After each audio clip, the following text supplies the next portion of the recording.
ದಿನನಿತ್ಯ ಅದೇ ಚಪಾತಿ ಪಲ್ಯ ತಿಂದು ಬೇಜಾರಾಗಿದ್ದರೆ ಈ ಥರ ಒಂದು ಸೂಪರ್ ಡೆಲಿಷಿಯಸ್ ಸ್ಟಫ್ಡ್ ಪರಾಠನ ಖಂಡಿತ ಟ್ರೈ ಮಾಡಿ. ಹಾಯ್ ಹಲೋ ನಮಸ್ತೆ, ನಾನು ನಿಮ್ಮ ಸುಹಾಸಿನಿ. ಇದು ನನ್ನ ಹೋಮ್ ಕಿಚನ್. ಒಂದು ಬಾಣಲಿಯಲ್ಲಿ ಎಣ್ಣೆ, ಜೀರಿಗೆ, ಕರಿ ಎಳ್ಳು, ಬಿಳಿ ಎಳ್ಳು, ಹಸಿಮೆಣಸಿನ್ಕಾಯಿ, ಈರುಳ್ಳಿ ಹಾಕ್ಕೊಂಡು ಸ್ವಲ್ಪ ಬಾಡಿಸ್ಕೊಳ್ಳಿ. ತದನಂತರ ಪನ್ನೀರ್, ಗ್ರೇಟೆಡ್ ಕ್ಯಾರೆಟ್ಸ್, ಸ್ವಲ್ಪ ಕೊತ್ತಂಬರಿ ಸೊಪ್ಪು, ಹಾಗೆ ಬೇಯಿಸಿ ಸ್ಮ್ಯಾಶ್ ಮಾಡಿಟ್ಕೊಂಡಿರೋ ಆಲೂಗಡ್ಡೆ, ರುಚಿಗೆ ತಕ್ಕಷ್ಟು ಸ್ವಲ್ಪ ಉಪ್ಪು, ಸ್ವಲ್ಪ ಅರಿಶಿನ, ಸ್ವಲ್ಪ ಖಾರದ ಪುಡಿ, ಗರಂ ಮಸಾಲ ಮತ್ತು ಕೊರಿಯಾಂಡರ್ ಪೌಡರ್ ಇಷ್ಟು ಹಾಕ್ಕೊಂಡು ತದನಂತರ ಸ್ವಲ್ಪ ಚಿಟಿಕೆ ಸಕ್ಕರೆ ಹಾಕ್ಕೊಂಡು ಚೆನ್ನಾಗಿ ಮಿಶ್ರಣ ಮಾಡಿಕೊಂಡು ಸೈಡಲ್ಲಿ ಸೆಟ್ಲಾಗಕ್ಕೆ ಬಿಡಿ. ಹಾಗೆ ಇದನ್ನು ಉಂಡೆಗಳನ್ನಾಗೂ ಕೂಡ ಮಾಡ್ಕೊಂಡು ಇಟ್ಕೊಳ್ಳಿ.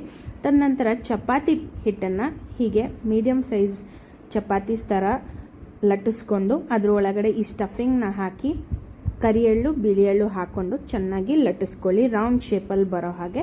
ಸ್ಟಫಿಂಗ್ ಜಾಸ್ತಿ ಇದ್ದಷ್ಟು ರುಚಿ ಚೆನ್ನಾಗಿರುತ್ತೆ, ಇಲ್ಲದಿದ್ರೆ ಹಿಟ್ಟು ಸಿಗುತ್ತೆ. ಒಂದು ಪ್ಯಾನಲ್ಲಿ ಬಟರ್ ಅಥವಾ ತುಪ್ಪ ಹಾಕ್ಕೊಂಡು ಚಪಾತಿ ಥರ ಎರಡು ಸೈಡನ್ನು ಚೆನ್ನಾಗಿ ಬೇಯಿಸ್ಕೊಳ್ಳಿ.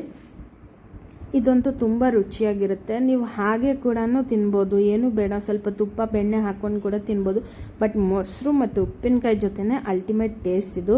ಈ ಥರ ಡಾಬಾ ಸ್ಟೈಲ್ ಪರಾಠನ ನೀವು ಮನೇಲಿ ಮಾಡಿಕೊಂಡು ಚೆನ್ನಾಗಿ ಎಂಜಾಯ್ ಮಾಡ್ಕೊಳ್ಳಿ. ಮಕ್ಳಿಗೂ ತುಂಬ ಇಷ್ಟ ಆಗುತ್ತೆ. ಒಂದು ಸತಿ ಟ್ರೈ ಮಾಡಿ ನೋಡಿ, ಕಮೆಂಟ್ ಮಾಡಿ. Thank you. ಈ ವಿಡಿಯೋ ನಿಮ್ಗೆ ಇಷ್ಟ ಆದಲ್ಲಿ ಫಾಲೋ ಮಾಡಿ. ಬಾಯ್ ಬಾಯ್.